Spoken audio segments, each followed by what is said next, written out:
Have you ever looked in the mirror and thought, what am I even doing with my life? Not because of some major crisis, but because something feels off, like you're drifting. You wake up, go through the motions, scroll through your phone, talk to people, even laugh sometimes, but underneath it all, there's a quiet confusion, a sense that you're not where you're supposed to be, that life is moving, and you're standing still. If that sounds familiar, you're not broken, you're not lazy, you're not failing, you're just lost.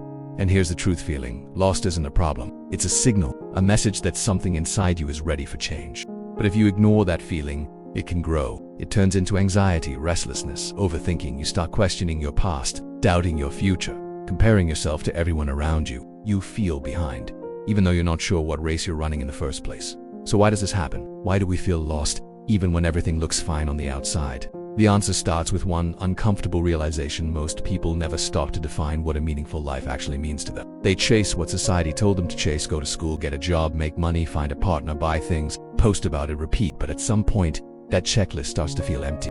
You hit one goal, then another, and you're still not fulfilled. That's because those goals weren't yours. It was someone else's version of success. And deep down, your inner compass knows it. That's when the drift begins. When you start to feel disconnected from everything you're doing, even if it looks impressive on the outside. But let's take a step back. Feeling lost isn't just about career or success. Sometimes it's more personal. Maybe you're surrounded by people but feel completely alone. Maybe you're in a relationship that's lost its spark. Or maybe you've been so focused on surviving, you forgot how to dream. It's easy to blame yourself, to think you should have it all figured out by now. But here's the truth: no one does. Everyone's stumbling through life in their own way.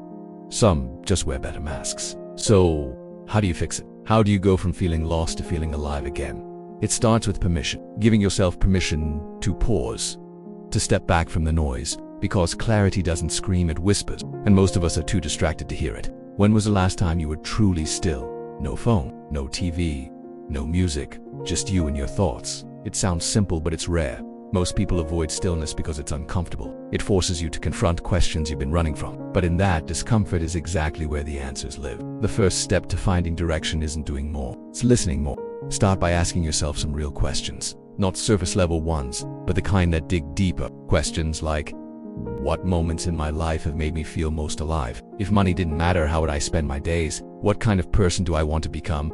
Not just what do I want to achieve. What am I doing today simply because I'm afraid to do something different? Write them down, sit with them, let them bother you, because the discomfort you feel is proof that you're waking up. The next step is to reconnect with your values. And no, this isn't just motivational fluff. Values are your internal compass. They guide your decisions, your energy, your direction. But if you've been living according to other people's values, your parents, your peers, social media, it's no wonder you feel off. Take time to rediscover your own. Do you value freedom, creativity, growth, connection, integrity? Once you're clear on your values, choices become easier. You start saying no to things that don't align.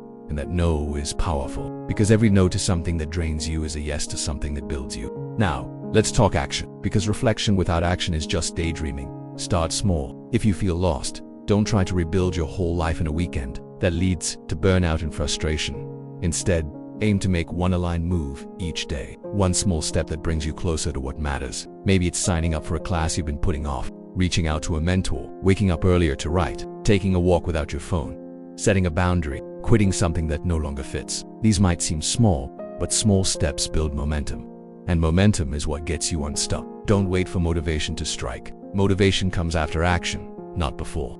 The more you move, the more clarity you gain. Action is how you test your ideas in the real world. You'll make mistakes, that's okay. Mistakes are data. They teach you what works and what doesn't.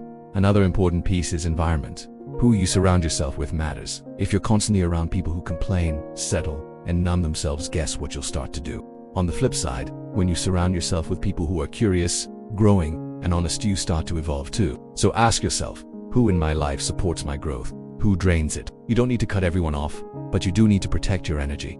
Curate your inputs. What you watch, read, and listen to shapes your mindset more than you realize. Let's also talk about comparison. One of the fastest ways to feel lost is to constantly measure yourself against everyone else, especially online where people only show their highlight reels. You see someone your age starting a company, traveling the world, buying a house, and suddenly your life feels like a failure. But here's the secret: comparison is always incomplete. You don't see the full story. You don't see the sacrifices, the doubt, the nights they wanted to give up. You're comparing your real life to their curated feed. That's not fair to you. The only fair comparison is you versus who you were yesterday. That's it. Focus on growth, not perfection. And speaking of growth, you need challenge. If life feels too easy, too predictable, too routine, that can cause the same lost feeling as chaos. We're wired to seek progress. So stretch yourself, try something you're bad at. Take on a project that scares you. Do the thing you've been avoiding.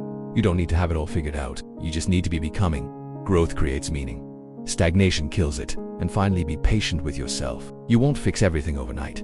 There will be days where you slip back into old patterns. That doesn't mean you've failed. It means you're human. Progress isn't linear. It loops, it spirals. Some days you'll feel clear, other days confused again. But the difference now is you're awake.